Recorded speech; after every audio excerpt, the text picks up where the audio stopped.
everyone, welcome back to Station Live. My name is Khan. Can you say Khan? Well, very good. Can you guess where I am from? There's a clue right there. I am from Australia. Now, do you know what day it is today?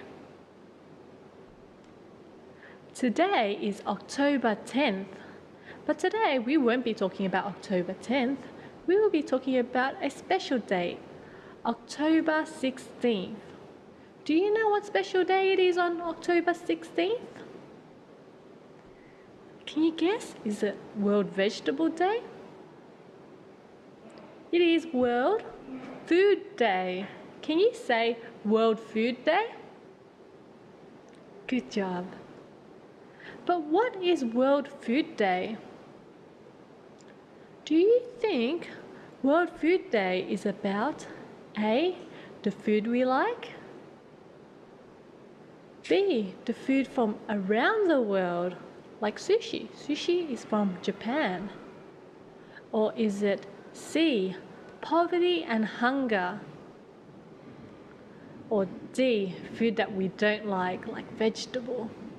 Which one do you think it is? If you answered C, poverty and hunger, good job. But what is poverty and hunger? Now, what is poverty? Do you think poverty is when you have a lot of money? Or when you have no or a little amount of money only? What do you think it is? The answer is when you have no or little money at all. And when you don't have a lot of money, you may not have a home and you may not be able to buy a lot of food. And does this make you happy? No, it doesn't. It makes me sad that some people do not have home or they cannot have any food. And when you have no or little food, we call this hunger. Can you say hunger? Hunger. Very good. When you have hunger, it means that you are very, very hungry. And when you don't have food, this can also make you very tired and you cannot think at all.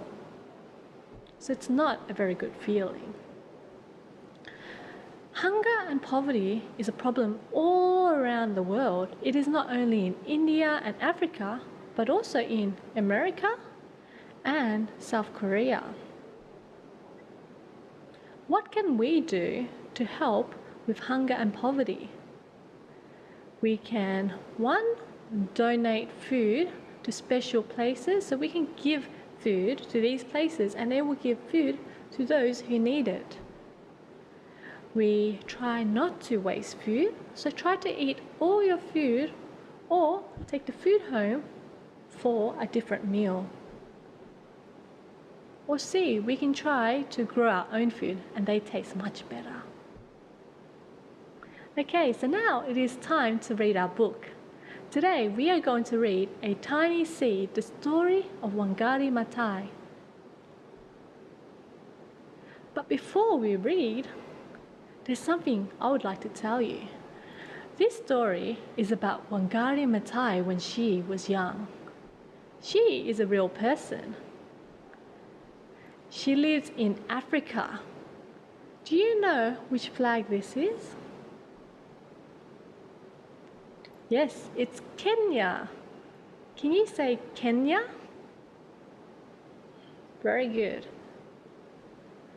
So, this story is based on her home, which is at the bottom of Mount Kenya. This is a photo of Mount Kenya. Okay, so now let's read together. In a village at the bottom of Kenya in East Africa, a little girl worked in the fields with her mother. Her name was Wangari. Wangari loved being outside. In her family's food garden, she broke up the soil and pressed tiny seeds into the warm earth. Her favorite time of the day was just after sunset, when it got too dark to see the plants. Wangari knew it was time to go home. She would walk through the fields, crossing rivers as she went. Wangari was a smart child and couldn't wait to go to school, but her mother and father wanted her to stay home and help them. When she was 7 years old, her big brother asked her parents to let her go to school. Wangari liked to learn. She learned more and more with every book she read. She did so well at school that she was invited to study at the United States of America. Wangari was excited. She wanted to know more and more about the world. Now, do you remember where Wangari lived? She lived in Africa, so that's Africa on the map. And do you know where she was asked to go study? Yes, in America. So Wangari flew from Africa to America.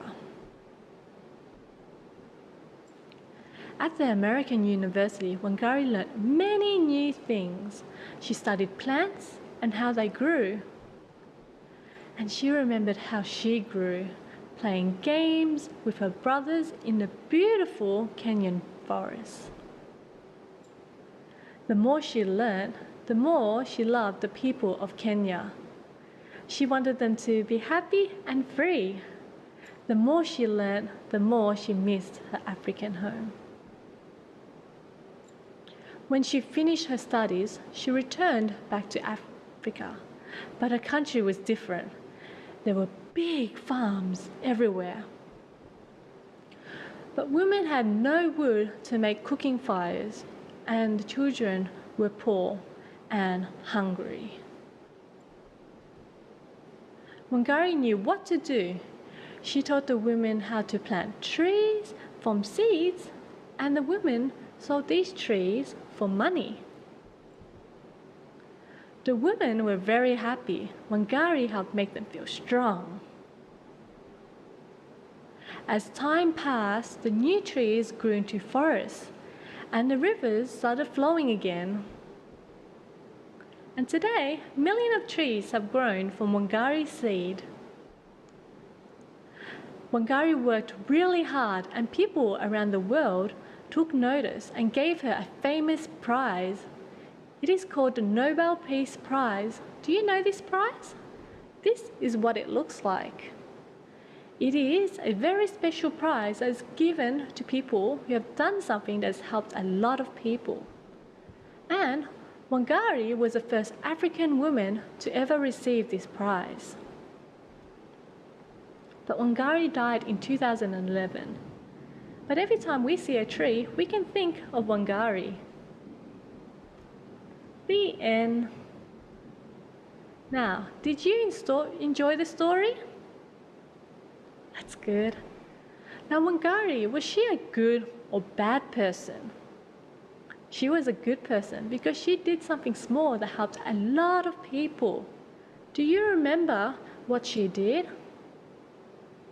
Yeah, she helped people build trees and then use these trees to make money to help feed themselves. Now remember, on World Food Day, we can give food to special places and they will give these food to special people. And try not to waste food. Try to eat everything that you can eat. And try to grow your own food with your family. I hope you enjoyed the story. I will see you next time. Happy World Food Day. Goodbye.